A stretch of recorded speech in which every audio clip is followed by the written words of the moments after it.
विद्यापीठ शेखरपुर गाजीपुर की तरफ से हम डीएलएड बीटीसी के ऑनलाइन क्लास में आपका स्वागत करते हैं।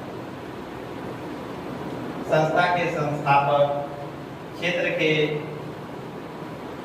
मालवीय जी कहे जाने वाले स्वर्गीय देवचंद जी की आत्मा को नमन करते हैं, जिनके सहयोग से आज भारतीय विद्यापीठ इंटर कॉलेज से लेके उच्च स्तर तक की शिक्षाओं के लिए क्षेत्र में उच्च स्तर तक की शिक्षा प्रदान करता रहा है और आगे भी करता रहेगा। आज बदलते दौर के तहत आज ऑनलाइन क्लास भी हर एक विषय की ऑनलाइन यूट्यूब पर क्लास मिलेगी।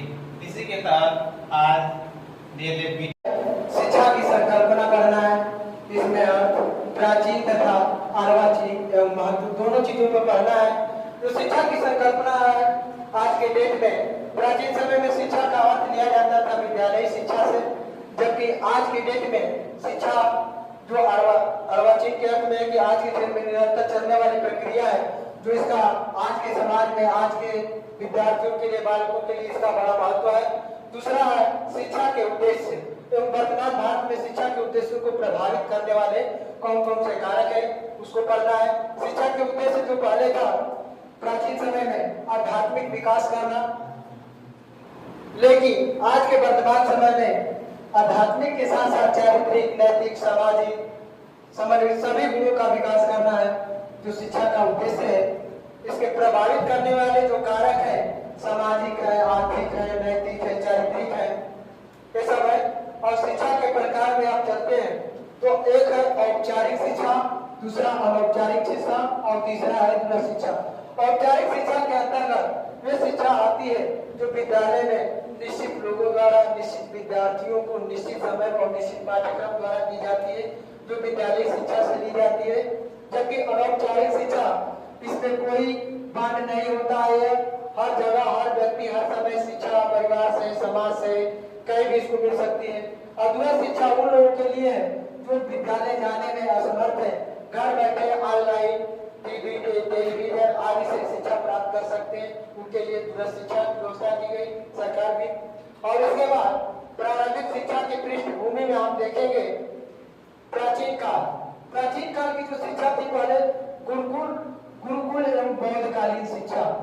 गुरुकुल शिक्षा के अंतर्गत पहले जो छात्र जो है गुरु के आश्रम में जाता था, उसका उपनयन संस्कार होता था और वहां पे शिक्षा दीक्षा ग्रहण करता था। उसी के जब तक रहता था जब तक उसका शिक्षा दीक्षा पूरा न हो जाता था, यह शिक्षा लगभग 12 वर्षों तक चलती थी और गुरु के पास ही रहकर उस शिक्षा ग्रहण करता था।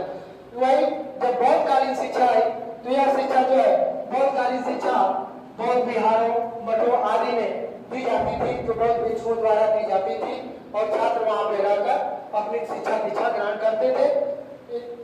इनका जो है पवज्जा संस्कार होता था। जब ये बौद्धकालीन शिक्षा प्राप्त करने से पहले उनका पवज्जा संस्कार होता था और यह 8 वर्ष की आयु में होता था। इस पवज्जा संस्कार होने के बाद ही बौद्धकालीन शिक्षा को ग्रहण करते थे।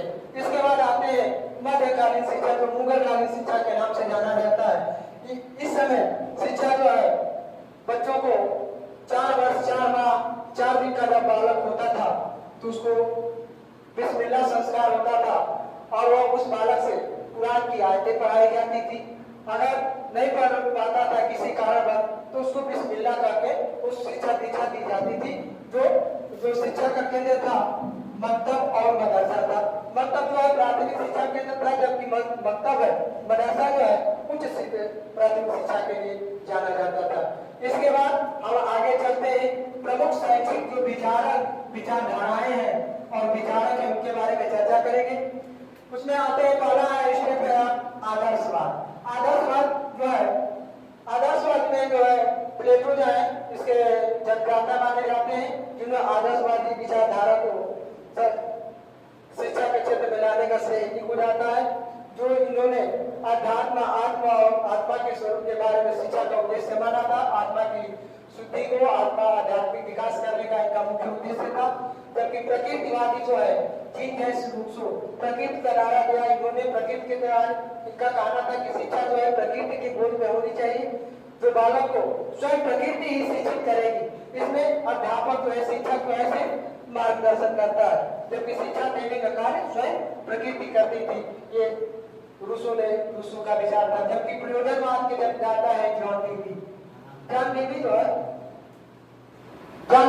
प्रयोजनवादी प्रयोगवाद के भी से नाम से जाना जाता है, जो ये प्रयोग पर विचार कर विश्वास करते थे। जो कुछ शिक्षा दीक्षा को दी जाए, प्रैक्टिकली दी जाए, समझाया जाए, पढ़ाया जाए। इसके बाद हम चलते हैं आगे। शिक्षा के क्षेत्र में योगदान देने वाले हैं भारतीय विचारकों के बारे में आपको सिलेबस में पढ़ना है। विवेकानंद, रविंद्रनाथ टैगोर, महात्मा गांधी और डॉक्टर राधाकृष्णन, गिजुभाई बंदेकर। ये सभी लोग, अब इन लोगों का विचार अलग अलग था, लेकिन विवेकानंद जो है आदर्शवादी है, रविंद्रनाथ प्रकृतिवादी, जबकि महात्मा गांधी का भी विचार था आदर्शवाद से मिलता जुलता है। ऐसे ही राधाकृष्णन है, ये लोग अपना अपना शिक्षा के बारे में संस्तुतियां दिए हैं। जबकि महात्मा गांधी का बेसिक शिक्षा के नाम से जाना जाता है, जो महत्वपूर्ण है। इसके बाद पाश्चात्य विचारक है प्लेटो, जो आदर्शवाद के जन्मदाता माने जाते हैं, रूसो प्रकृतिवाद के, जॉन डीवी प्रयोजनवाद के, रोबल और लोरिया मॉन्टेसरी। इन विचारकों को भी आप शिक्षा के बारे में का अध्ययन करना है। इसके बाद खंड ख में चलते हैं, शिक्षा और समाज। शिक्षा और समाज के बारे में हम लोग देखेंगे कि शिक्षा और समाज एक दूसरे से किस प्रकार अंतर संबंधित है। शिक्षा का और समाज का कितना एक दूसरे पर प्रभाव पड़ता है, इसके बारे में हम लोग जानेंगे। तो पहला इसमें टॉपिक आपका शिक्षा और समाज का अंतर संबंध, यानी शिक्षा और समाज एक दूसरे से किस प्रकार अंतर संबंधित है। बिना शिक्षा के अभाव में समाज की कल्पना नहीं कर सकते, और समाज का स्वरूप जैसे जैसे बदलता है, शिक्षा का स्वरूप बदलता चला जाता है। इसलिए समाज और शिक्षा एक दूसरे से संबंधित है, एक के बिना दूसरे की कल्पना नहीं की जा सकती है। उसी तरह शिक्षा के प्रभावी कारक, यानी शिक्षा को प्रभाव डालने वाले सबसे फैक्ट जो है, कारक है परिवार। सबसे पहले व्यक्ति जो है परिवार से ही शिक्षा दीक्षा प्राप्त करता है। प्रथम पाठशाला बालक की परिवार से ही स्टार्ट होती है शिक्षा। इसके बाद वह बालक जैसे जैसे बड़ा होता है, वह परिवार के साथ साथ समाज भी उसको शिक्षित करता है। समाज में मतलब कि अपने मित्रों सगे संबंधियों के साथ मिलता जुलता है, जिससे उससे समाज का विकास होता है। इस परिवार के बाद समाज के बाद विद्यालय में पहुंचता है, और विद्यालय के बाद राज्य एवं संचार साधन जो है सभी शिक्षा को प्रभाव डालते हैं। इसके बाद शिक्षा और सामाजिक परिवर्तन, जैसे जैसे शिक्षा बदलती है समाज परिवर्तन होता है, और समाज परिवर्तन के कारक भी कई जैसे जैसे समाज की आवश्यकता बदलती जाती है, बढ़ती जाती है, वैसे वैसे शिक्षा का स्वरूप भी बदलता चला जाता है। इसके बाद आते हैं शिक्षा में आपका विद्यालय और समुदाय का संबंध।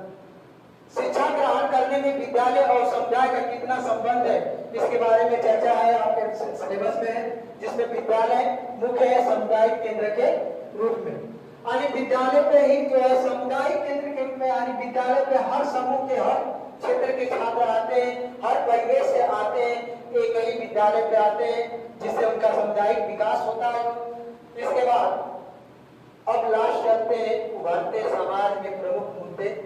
सब कुछ शिक्षा पर चर्चा के बारे में करने के बाद भी हम चलते हैं कि आज भी इतना शिक्षा दीक्षा देने के बाद भी, सरकार योजना चलाने के बाद भी, आज भी हमारे सामने कुछ ऐसी समस्याएं हैं जो आज भी समाप्त नहीं हो पाई है।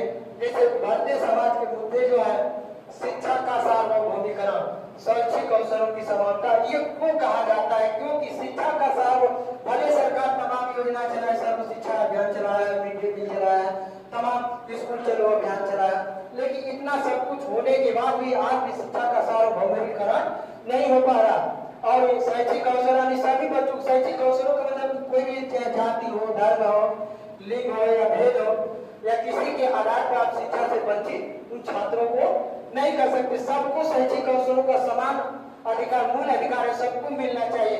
लेकिन इतना सब कुछ होने के बाद भी आज भी हम इस क्षेत्र में पिछड़े हुए, इसीलिए सबको जागरूक होना पड़ेगा कि शिक्षा का सार्वभौमिकरण हो, और सभी बच्चों के लिए, चाहे निम्न वर्ग के हो या किसी भी जाति का हो, किसी भी धर्म से संबंध रखते हुए, विकलांग हो या असहाय हो या आर्थिक रूप से कमजोर है, ऐसे बच्चों को शैक्षिक अवसरों, सबको समान अवसर, सबको विकास करने के लिए समान अवसर मिलने चाहिए। ये सरकार का ये आज भी समाज में मुद्दा बना हुआ है, जबकि सरकार इसके लिए तमाम योजनाएं चलाए, फिर भी आज भी मुद्दा बना हुआ है। इसके बाद शिक्षा का व्यवसायीकरण और इस पर नियंत्रण। सबसे बड़ा देखिए शिक्षा के क्षेत्र में शिक्षा का व्यवसायीकरण ये सबसे बड़ा कारण बन चुका है कि अल्प पिछड़े जो बालक है, जो कमजोर वर्ग के बालक है, शिक्षा का व्यवसायीकरण होने के कारण ये बच्चे जो है फीस देने में असमर्थ होते हैं, जिसके कारण वो विद्यालय से वंचित हो जाते हैं। अगर देश को विकास करना है, आगे बढ़ाना है या समाज को आगे बढ़ाना है, तो शिक्षा का व्यवसायीकरण पर नियंत्रण करना पड़ेगा। इसलिए इसके लिए समाज, संगठन और समुदाय के अन्य लोगों को आगे आना पड़ेगा ताकि शिक्षा का व्यवसायीकरण न हो सके। और बचपन छीनता बाल श्रम, ये सबसे बड़ी समस्या हो गई है कि जो बचपन जो है छीन रहा है बाल श्रम। क्यों? बहुत से परिवार, बहुत से समाज के लोग ऐसे हैं, ऐसी स्थिति में है कि वह की आर्थिक स्थिति इतना कमजोर हो गई है कि अपना भरण पोषण सही से नहीं कर पा रहे हैं, जिसके कारण बच्चों को भी अपने कार्य में श्रम करवा रहे हैं, जिससे बाल श्रम के कारण बच्चे जो है पढ़ नहीं पा रहे हैं, खेल नहीं पा रहे हैं, उनका शारीरिक मानसिक विकास नहीं हो रहा है। इसीलिए उनके लिए निःशुल्क तथा अनिवार्य शिक्षा में बाधा भी ये बाल श्रम उत्पन्न कर रहा है। ये सबसे बड़ा, ये हमारे हिसाब से या संसार में सबसे बड़ा दोष है कि जो बाल श्रम लोग करा रहे हैं। ये कानूनी अपराध तो ये है, लेकिन हमारे हिसाब से ये सामाजिक अपराध भी है, जिनके माता पिता अपने बच्चों से बाल श्रम कराते हैं। इसके लिए क्षेत्र को, समाज को, देश को, सरकार को चाहिए कि बाल श्रम करने वाले बच्चों के लिए ऐसे विद्यालय, ऐसे स्कूल खोले जाएं कि वह ऐसा न करे, उनका साथ सर्वांगीण विकास हो सके। यहाँ तक कि धारा 45 और धारा 21 के अंतर्गत यानी निःशुल्क तथा अनिवार्य शिक्षा 6 से 14 वर्ष के लिए लागू कर दिया गया संविधान में, फिर भी आज भी ये बाल श्रम जो है इसमें बाधा बना हुआ है। आज के लिए इतना ही, धन्यवाद। जनसंख्या शिक्षा, जिसमें आप जनसंख्या शिक्षा में अर्थ जानना है, आवश्यकता, महत्व, समय अनुसार मानव संसाधन का विकास करना है, इसमें आपको पढ़ना है। इसके बाद देखिए ये शिक्षा के क्षेत्र में जातिवाद, अलगाववाद, सांप्रदायिकता एवं इसके दुष्परिणाम भी आपको पढ़ना है कि जातिवाद क्यों हमारे विकास में बाधा हो रहा है, अलगाववाद भी हमारे देश, समाज, सोसाइटी में, सांप्रदायिकता एक प्रकार का दंगा है, इसके दुष्परिणाम आज भी देखने को मिलते हैं। इसलिए इस पे भी विशेष तौर से ध्यान दीजिएगा, ये सिलेबस के लिए आपके लिए बहुत इम्पोर्टेंट है। इसके बाद सामाजिक पारस्परिक सौहार्द और समरसता वर्तमान आवश्यकता की जरूरत है। इसके बाद आगे चलते हैं, ये पर्यावरण प्रदूषण एवं पर्यावरण संरक्षण के प्रति जागरूकता, इसको भी आप शुरू से ही पढ़ते आ रहे हैं, देख रहे हैं, इसके अच्छे से तैयार कर लीजिएगा। ये भी टॉपिक आपके लिए बहुत महत्वपूर्ण है। इसके बाद चलते हैं, देखिए आज का जल संचयन। आज भले ही हम इस पे ध्यान नहीं दे रहे क्योंकि हमारी ये प्रकृति प्रदत्त चीज है, प्रकृति प्रदत्त चीजों बहुत मूल्यवान होती है, लेकिन बहुत से लोग इसका ध्यान नहीं देते हैं। आने वाली पीढ़ियों को हम घोर जल संकट में डालने का काम कर रहे हैं, इसलिए जल संचय में आपको देखना पड़ेगा। ऊर्जा एवं भूमि संरक्षण पे विशेष तौर से ध्यान दीजिएगा। इसके बाद आगे चलते हैं, भूमंडलीय ताप में वृद्धि। भूमंडलीय ताप में वृद्धि, ग्लोबल वार्मिंग जिसको बोलते हैं, जो दिन प्रतिदिन जो पृथ्वी की जलवायु बढ़ रही है, तापमान बढ़ रहा है, जिसके कारण हमारा जलवायु परिवर्तन हो रहा है। तो दिन प्रतिदिन आपको विषम परिस्थितियां देखने को मिल रही, कहीं सूखा, कहीं बाढ़, कहीं ऐसी स्थितियां हो रही जिसके कारण हमारा जनजीवन अस्त व्यस्त हो जा रहा है। इसको भी आपको ध्यान देखना है। इसके बाद भूमंडलीकरण देखना है। लैंगिक असमानता क्या है? लैंगिक असमानता का मतलब कि यहाँ से पुरुष और स्त्री यानी बहुत से लोग जो है स्त्रियों को शिक्षा में कम महत्व देते हैं, पुरुषों की असमानता, जबकि ऐसा भेदभाव होना नहीं चाहिए। इसका प्रभाव भी पड़ रहा है। शिक्षा द्वारा लैंगिक समानता के प्रति समझ और संवेदनशीलता का विकास ही करना मुख्य लक्ष्य है। तो इसको भी आपको ध्यान से पढ़ लेना है, देख लेना है। इसके बाद अब आता है जन संचार माध्यमों में बढ़ती भूमिका। ये शिक्षा के क्षेत्र में जन संचार एक मीडिया की इतना महत्वपूर्ण भूमिका इस समय अदा कर रही है कि आप कहीं भी घर बैठे कहीं भी किसी भी क्षेत्र कहीं भी रह सकते हैं। आप आसानी से अपने शिक्षा दीक्षा को ग्रहण कर सकते हैं और अपना विकास करते हैं। और इसके साथ साथ समाज और इनका बहुआयामी प्रभाव क्या पड़ रहा है, इसको भी आप लोग देखना है आप लोगों का। इसके बाद शिक्षा एवं मानवीय मूल्य। शिक्षा क्या है और मानवीय मूल्य है, दोनों एक दूसरे से अंतर संबंधित। शिक्षा के द्वारा ही हम अपने संस्कृति, समाज, मानवीय मूल्यों का ही संरक्षण और रक्षण करते हैं। इसलिए इसको भी आपको अच्छे तरह से देख लेना है। मानवीय मूल्यों की शिक्षा में क्या देखना कि मानवीय मूल्य क्या होता है, उसके अर्थ, मानवीय मूल्य के अर्थ क्या होते हैं, उनके उद्देश्य क्या है, इसका प्रभाव क्या है, हमारे समाज में क्या क्या पड़ता है, हमारे ऊपर क्या पड़ता है, इसको आपको अच्छे से देखना है। इसके साथ साथ मूल्यों के विकास में परिवार का क्या योगदान है, समाज का क्या योगदान है और विद्यालय की कितनी भूमिका है, आपको देखना है, इसको पढ़ना है, अच्छे से जानना है, ताकि आने वाले समय में आप इसका विकास कर सके, संरक्षण कर सके, कुछ लोगों को शिक्षित कर सके। और इसके बाद आपको पढ़ना है राष्ट्रीय और अंतर्राष्ट्रीय सद्भावना शिक्षा। हमको अपने शिक्षा के माध्यम द्वारा राष्ट्र में और अंतर्राष्ट्रीय में एक दूसरे के प्रति सद्भावना कैसे विकसित करना है, इसके बारे में आप लोगों को देखना है, अध्ययन करना है। इसके बाद लास्ट है आप लोगों का लोकतांत्रिक, वैज्ञानिक एवं तकनीकी दृष्टिकोण का विकास। आप लोगों को शिक्षा के माध्यम से लोकतांत्रिक विकास भी करना है, वैज्ञानिक और तकनीकी का जमाना है उसके भी दृष्टिकोण को विकास करना है, जिसको आपको ध्यानपूर्वक देख लेना है। ये बहुत ही महत्वपूर्ण चैप्टर है, महत्वपूर्ण ये सिलेबस है, इसको अच्छे से देख लेना। सेकेंड पेपर का जो है प्रारंभिक शिक्षा के नवीन प्रयास, इसका जो है सिलेबस है आप लोगों का प्रारंभिक शिक्षा के सार्वभौमिकरण हेतु संवैधानिक प्रविधान एवं प्रतिबद्धताएं। इसमें आप लोगों को देखना है संविधान के अनुच्छेद 21 और 29(2) और 45 के अंतर्गत शिक्षा संबंधी संस्तुतियां दी गई है। संविधान के अनुच्छेद 21A में यह बताया गया है कि राज्य सरकार द्वारा जो 6 से 14 वर्ष के छात्रों के लिए निःशुल्क तथा अनिवार्य शिक्षा की व्यवस्था प्रदान करे, जबकि धारा 45 के अंतर्गत ये सरकार द्वारा, केंद्र सरकार द्वारा ये कहा गया कि जब से संविधान लागू होता है उससे 10 वर्ष तक, 10 वर्ष के अंदर 6 से 14 वर्ष के बच्चों को निःशुल्क तथा अनिवार्य शिक्षा प्रदान करने का प्रयास अंदर ही देश। और उसके आगे हम चलते हैं बच्चों के अधिकार, बाल अधिकार के बारे में जानेंगे कि बच्चों का जो बाल अधिकार आ रहा था, ये अधिनियम बना था जिसमें बच्चों को शिक्षा दीक्षा सभी को आसानी से उपलब्ध हो सके। इसके बाद आप लोगों को निःशुल्क एवं अनिवार्य बाल शिक्षा अधिकार अधिनियम 2009 के अंतर्गत आपको शिक्षा की दीक्षा के बारे में अध्ययन करना है, अध्यापन करना है।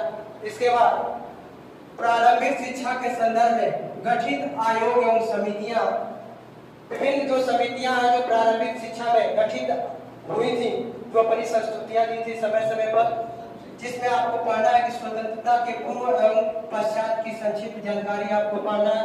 स्वतंत्रता के पूर्व जो थे लाल मेघालय का उनका डिस्पैच घोषणा पत्र है और हंटर आयोग है, इन सबके बारे में जानना है। जबकि पश्चात में राधा कृष्ण राय और कोठारी आयोग संक्षिप्त विवरण दिए हैं। इसके बाद लाल मेघालय की शिक्षा नीति जो आई थी 1935 में, फुट का डिस्पैच आया था 1854 में, हंटर आयोग आया था 1882 में। आकलन एवं कर्जन का भी योगदान रहा है, जो पश्चात स्वतंत्रता के पश्चात ही लोग घोषणा किए थे, प्राथमिक शिक्षा के बारे में विभिन्न संस्तुतियां प्रदान किए थे। इसके बाद लाल मेघालय का एक सिद्धांत आता है निस्यंदन सिद्धांत, जो बहुत ही महत्वपूर्ण है। इन्होंने कहा था कि हमारे बस की बात नहीं है, हमारे सरकार के पास इतनी व्यवस्था नहीं है कि सभी भारतवासियों को एक साथ शिक्षित किया जाए। उन्होंने निस्यंदन सिद्धांत में यही कहा था कि अगर हम उच्च वर्गों को शिक्षा देंगे तो वह छन कर निम्न वर्गों तक चली आएगी। ये लाल बहादुर शास्त्री की नीति थी। इसके बाद आता है कोठारी आया 1964 और 66 में आया था, इसको राधा कृष्णन जो दिए थे। इसके बाद राष्ट्रीय शिक्षा नीति 1986, प्रोग्राम ऑफ एक्शन प्लान 1992। बाद में जो है आपको राष्ट्रीय शिक्षा नीति 1986 में देखना है कि हमारे शिक्षा के क्षेत्र में क्या क्या योजनाएं लाई थी, क्या क्या नियम बनाए थे, इसको भी देखना है। यशपाल समिति राष्ट्रीय पाठ्यचर्या की रूपरेखा 2005, ये बहुत वेरी इंपॉर्टेंट है, जो इसको अच्छे से देखेंगे आप लोग, पढ़ेंगे, चर्चा पर चर्चा होगी। इसके बाद शिक्षक शिक्षा हेतु राष्ट्रीय पाठ्यचर्या रूपरेखा 2009 भी तैयार की गई है। जब देखा गया कि जो भी शिक्षा दीक्षा हो रही है प्राचीन तरीके से हो रही, तो समय समय पर जो डायरेक्ट शिक्षकों के शिक्षा हेतु राष्ट्रीय पाठ्यचर्या के विषय में विकास हेतु कार्यक्रम जो योजनाएं हमारी सरकार ने समय समय पर चलाती रही है, जो भी जैसे ऑपरेशन ब्लैक बोर्ड योजना चलाई थी, जो एक विद्यालय में एक कमरा, 2 कमरे हो, एक बरामदा हो और शिक्षण सामग्रियां उपलब्ध कराने का काम करती है। इसके बाद जो सेवारत अध्ययनरत जो अध्यापक है, उनके विन्यास के लिए, उनके अभिविन्यास के लिए, मतलब उनके विकास के लिए भी मोस्ट कार्यक्रम चलाया गया है, जिसमें इनका शिक्षण प्रशिक्षण दिया जाता है ताकि जो सेवारत अध्यापक है उनका भी विकास हो। और इसके बाद प्राथमिक शिक्षकों का विशेष अनुष्ठान या स्पॉट है। इसके बाद बेसिक शिक्षा परियोजना DEP चलाई गई, जिला प्राथमिक शिक्षा कार्यक्रम द्वितीय DPT चलाया गया। इसके बाद विद्यालय शिक्षा की तैयारी स्कूल रेजिडेंसी कार्यक्रम चलाया गया।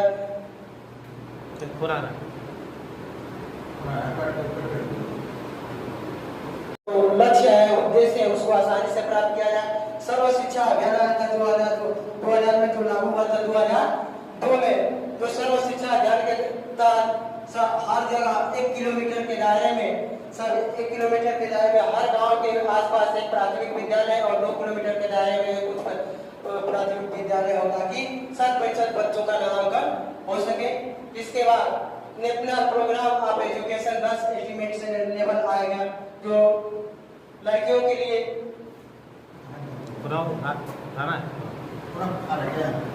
कई बार आ गया ना।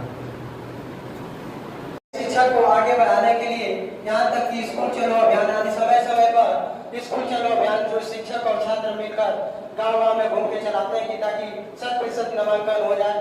कस्तूरबा गांधी आवासीय विद्यालय योजना चलाया गया, उन बालिकाओं के लिए चलाया गया जो बालिकाएं समय पर किसी कारणवश किसी अभाव में विद्यालय छोड़ दी, उनके लिए रहने खाने पीने की व्यवस्था कस्तूरबा गांधी आवासीय बालिका विद्यालय चला।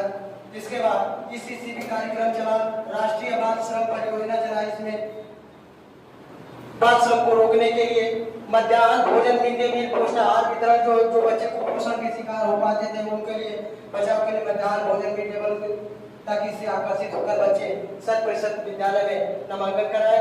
इसके बाद और नामांकन का छात्रवृत्ति वितरण, अन्य प्रोत्साहन योजनाएं चलाई गई।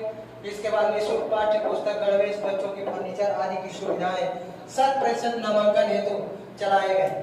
धन्यवाद।